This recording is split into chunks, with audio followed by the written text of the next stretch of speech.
we had a really, really amazing experience in the Weisberg family.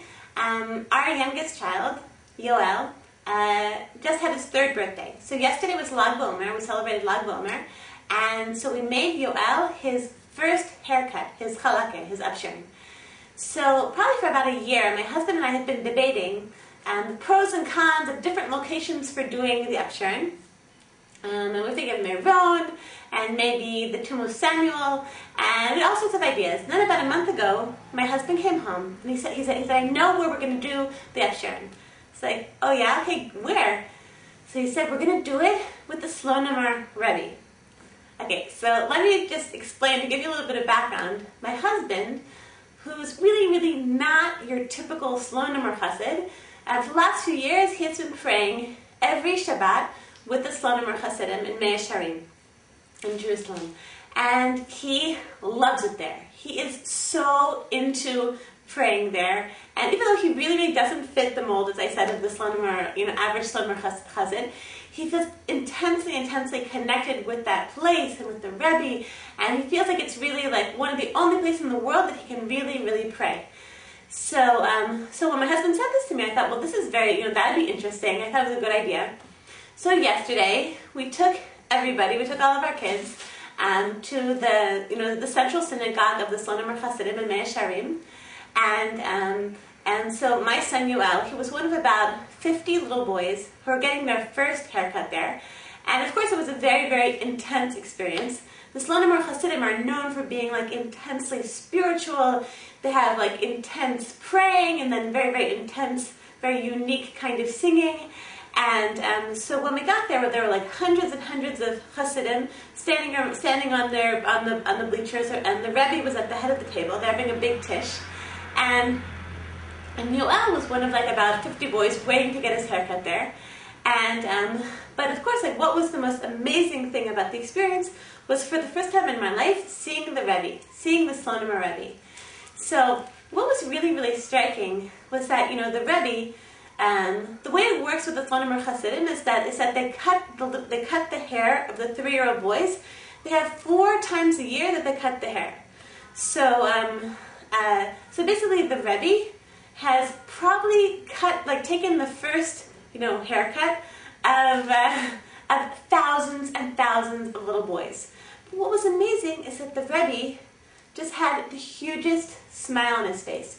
He was taking so much pleasure in every single snip of that scissor, and seeing every little boy and giving a blessing to every little boy, and every little boy he would give a piece of marble cake, and to every father he would give $1, and he was just glowing. He was so happy. And I think what's really striking about that is just think about the life of the Rebbe, of the Slonimer Rebbe, or of any Rebbe. But just like he has thousands and thousands of followers, and all of the problems that there are among his followers, I think eventually probably fall on his shoulders. Let's say that there's a couple who are having difficulties. Let's say that there's one of his Hasidim is very, very sick. Let's say there's a woman who can't get pregnant. Let's say all the different problems of humanity fall on the shoulders of the Rebbe. So. And so basically he has the weight of the world on his shoulders. But with all of that knowledge of what the life of the Rebbe must be like, to see the pleasure that he took, the simple pleasure that he took in every little boy with his long hair and getting to take the first cut and giving him the blessing and the piece of marble cake. He was just on fire with it. He was so on fire with that simple joy. So I want to talk about this today because this week I got a letter. I got a letter from someone who's been on my mailing list for quite a few years.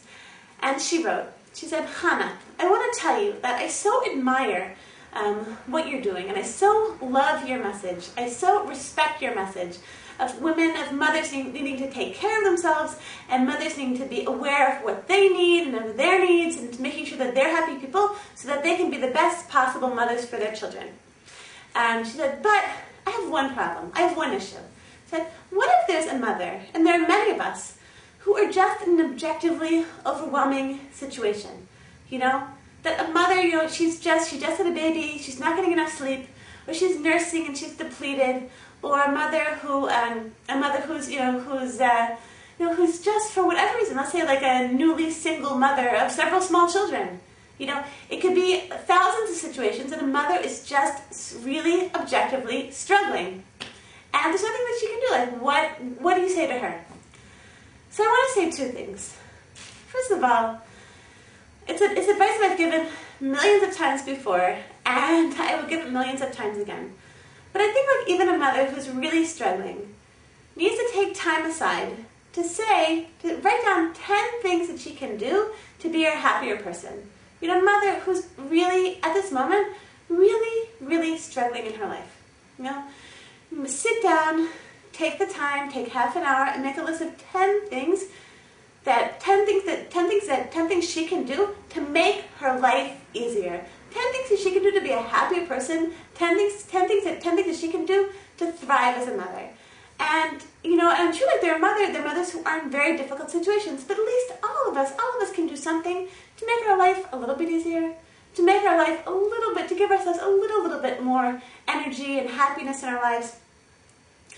But on top of that, I would just think, like a mother, especially a mother, I mean all of us, every single mother, but especially a mother who's really struggling, that mother, she needs to take time in her day, you know, to be like the Slonimer Rebbe, and to enjoy the simple pleasures, of motherhood.